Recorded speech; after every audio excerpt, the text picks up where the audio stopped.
Hi folks, welcome to another edition of Golbezan. This is Pasha Hajian speaking. Today we have a very special interview with Iranian national team player Saman Ghoddos.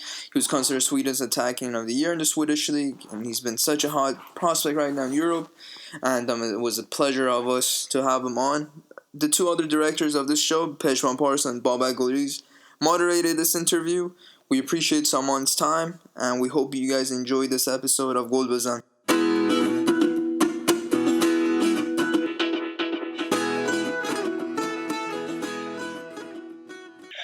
Hi, this is Pejman Pars with Babak Ghoddos and Pasha Hajian. We're delighted to have Saman Ghoddos, Iranian international, for our pod, Golbezan podcast. Saman, welcome to the pod. Thank you. Saman, the draw for the World Cup in Russia 2018 have just been announced. Iran is in Group B with Portugal, with Spain, and Morocco. What's your thoughts about this tough group for Iran? My thoughts is it's a really good group with really good teams. It's going to be tough, but it's going to be fun. I think it's a pleasure for me to play against these teams and these nations. So I'm really looking forward to it. How do you see Iran comparing with these other teams? All of the teams are really good, but I think Iran is really good too. So we can play good against all of them. All of the 32 teams in the World Cup. So of course it's going to be hard, but we are a really good team and we can play against everyone. So I think it's going to be fun, and I really look forward to play against these teams that we are going to face. So I think we can play. We can win every team. So, but it's hard work. So we have to just do it. Saman, as a professional footballer, you want to win, but at the same time, it's exciting to play teams like Portugal and Spain. So if you want to be honest with yourself before the draw, were you hoping to get a big team, or did you prefer to, let's say, have a less traditionally strong team? Maybe the likes of, could be Peru, or not to say that they are weak, but they are not a traditional superpower. Yeah, I understand what you're meaning, but I think like this: if you're one of the 32 teams in the World Cup, then your team is really good. So it doesn't really matter what team or what nation you're going to play against. They are all there for one reason, and it is for their good. So it's going to be tough, whatever team we are going to play against. That's for sure. But the team we are going to play and face that day, the mentality has to be that we are there to win. We're not there to draw or to lose. So that's what is going to be the difference, and what we have to think to have in our mind to try to win. At least Iran have now a good and respected coach in Queiroz, and you seem to be getting along really good with Queiroz. Is it true? How is your relationship with Queiroz and also with Potter in Östersund? Do you see any similarities? How do they help you, so to speak? I see some similarities between the both coaches, because they are really good to take care of as a person, not a football player. Because as a person, they take good care of you. I got good welcome by both Graham Potter when I signed for 2 years ago, and the same thing with Coach Queiroz when I just arrived.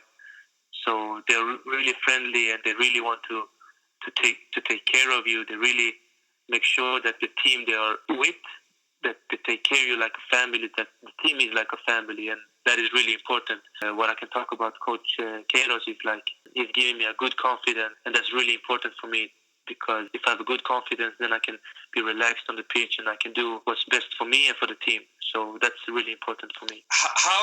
What was your first impression when you entered the camp for the Iranian national team the first time? What was your first thoughts and feelings?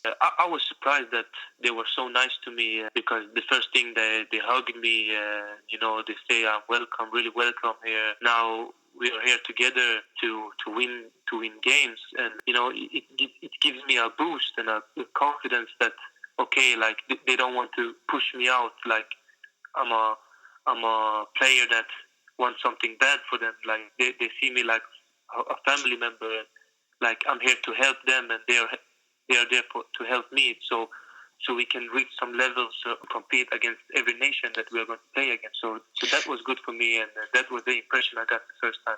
Yeah, Saman, talking about your form, you're really in good shape these days. Your goal against Zonia, sorry, I don't know how to pronounce them, in the Europa League was a nominee for one of the best things that happened in the Europa League. And also you make some really important passes. Could you please tell us more about how you have improved your passings to your teammates, especially in Östersund, because you create a lot of goal opportunities for them? Yeah, it's just that I'm in a position in my team where I feel I'm really free, that I can be wherever I want. I can be where the spaces are. And of course, I've grown as a man, as a person, and I'm more mature now. So I can see some spaces where I can play. And I've always had a good right foot, and I can play it wherever I want to. But now when I'm in some spaces, you have more time than you think. And I'm creating those, and I'm trying to do my best every game, and that's what's happening right now. That I feel so good, and how should I say it, with my form, that I'm really enjoying my playing right now and enjoying the team. So it's really fun to play. In some interviews, I used to say after the games that it's really bad that the games only are for 90 minutes. I want them to be longer, because we are having so much fun, and our team is going so well in the Europa League. So right now, my confidence is really good. I'm in a good shape, so everything is good right now. Saman, watching you, I haven't watched you as much as Pejman. Caught glimpses in the Europa League and seen a lot of highlights. I see that you like to run through the middle, let's say, or a little bit from the left towards the middle, and you have a great long shot. Where do you see yourself? Because I've seen you play up front, a little bit behind, could potentially play on the wing as you did for Iran. Where do you see yourself more comfortable or in the zone? And has Carlos Queiroz spoken to you about where he sees you for the national team? It's hard, because with my team in Östersund here in Sweden, it feels like I play everywhere. But it all depends. Like, with my team in Östersund, we can play, how should I say it, all kind of formations. Like, we have 5-6 different formations that I have different positions in their formations too. So it depends in what formation we are playing. Like recently with Iran, we have played 4-2-3, and I was first left, right, and I was central. And that's exactly the same thing I am doing with Östersund. So I'm comfortable. I'm just going to play whatever Carlos Queiroz wants me to play, because if it's offensive, then I feel relaxed, and I can do as I do with my team, and I can be natural. Saman, you have already improved your Farsi a bit since first time I saw you, and is it important for you to maybe think about learning more Farsi? Is it something that you want, or is it needed in the national team, or like being in Iran? Of course, it's important, and I'm trying to do my best. I've recently trying to listen to some music in some rap from Iran, and that's something new. But I'm trying to just so tell us more about the music. What do you like? And it's actually good, but it's just so I can get more used to it than I'm being right now. But I think I understand much better right now, and my Farsi is still weak, but it's getting better, of course. Saman, there was a moment after your first call-up for the Iran national team that Sweden was interested again to call you up. And of course, it's a tough decision for someone who grew up in Sweden all his life and already played for the Swedish national team. At that 11th hour, what thoughts were crossing your mind before you announced officially that, yes, you will play for Iran? It wasn't so much. It was like just for respect for the national team for Sweden that I just didn't want to say no. But I've already decided, and I wanted to play for Iran, and it was just for respect for Sweden that I just didn't want to say no directly. It was more that I had to think about it. And of course I did think about it, but I never changed my mind. Saman, we talked before and you told us more. You get along with all the players and even better with the young players, such as Sardar Azmoun. And he's a big name in Russia.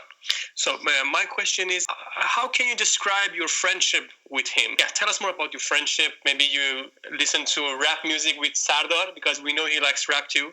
Yeah, he often listens to music, and he shows me when we're on our way to training. But my relationship with Sardar is good.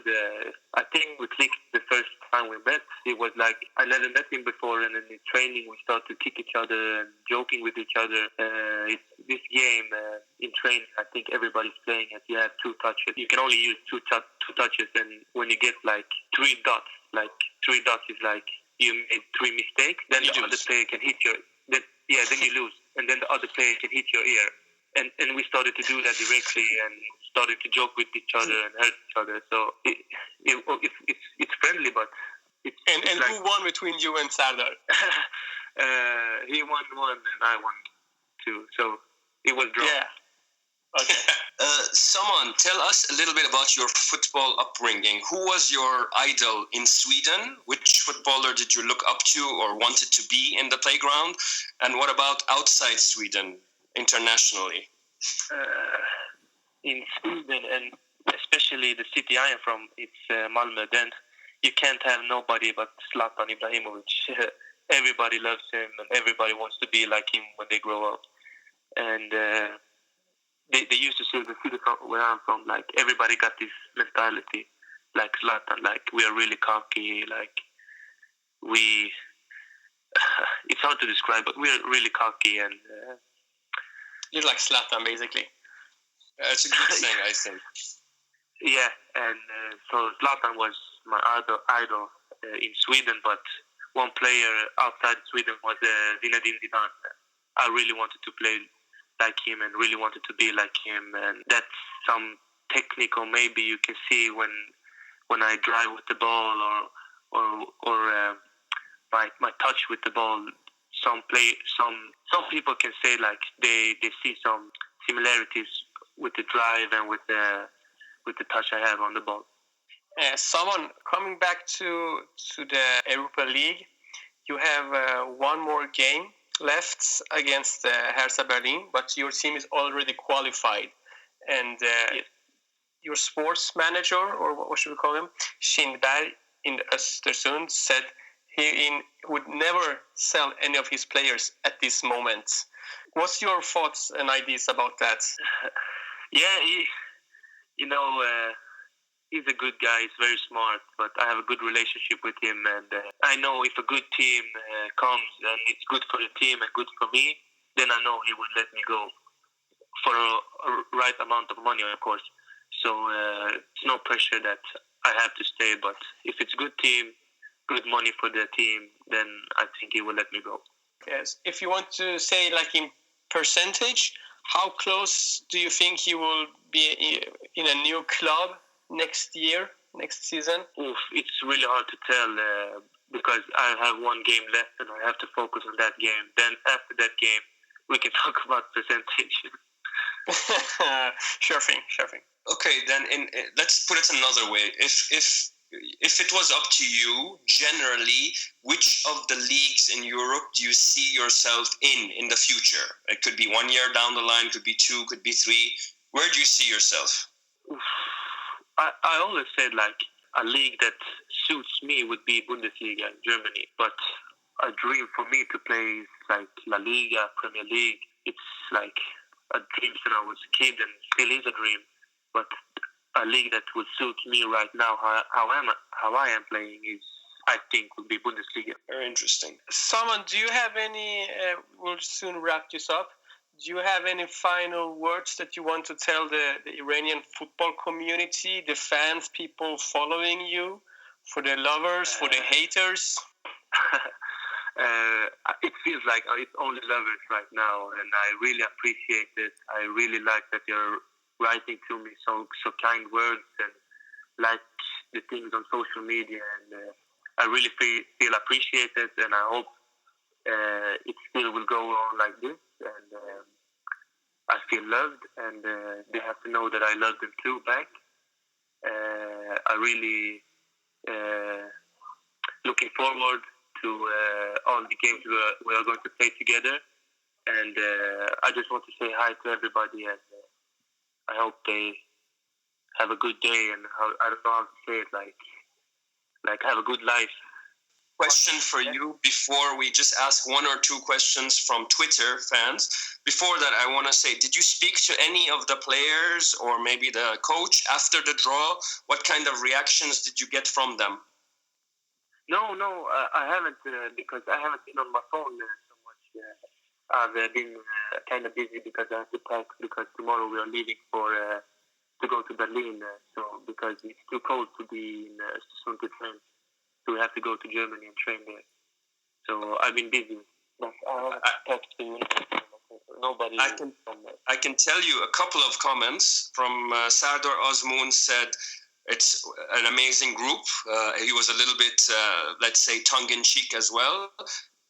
Saeed Ezatolai said that he was wishing for Spain and Portugal, and he showed an interview from 1 week ago where he said, I am dreaming of getting Spain and Portugal. And Reza Chanejad said that anything is possible with God, or something to that effect. So that was the reaction we've heard till now. Someone says, can you score a hat-trick against Spain, please? This is from Hassan Gholami. Yeah, how should I say it? Yeah, it would be more than a dream if I could do that. But of course, I will try my best to do that. Second question from Fuzbal Ervin. He says, what are your personal goals to achieve in the World Cup? My personal goals, yes, it would be to play as much as I can, and hopefully I can score or assist a goal so we can win. That would be my personal goals. And the final question from Twitter from Ali Iromlu. He says, are the rumors of Queen's Park Rangers having interest in him true?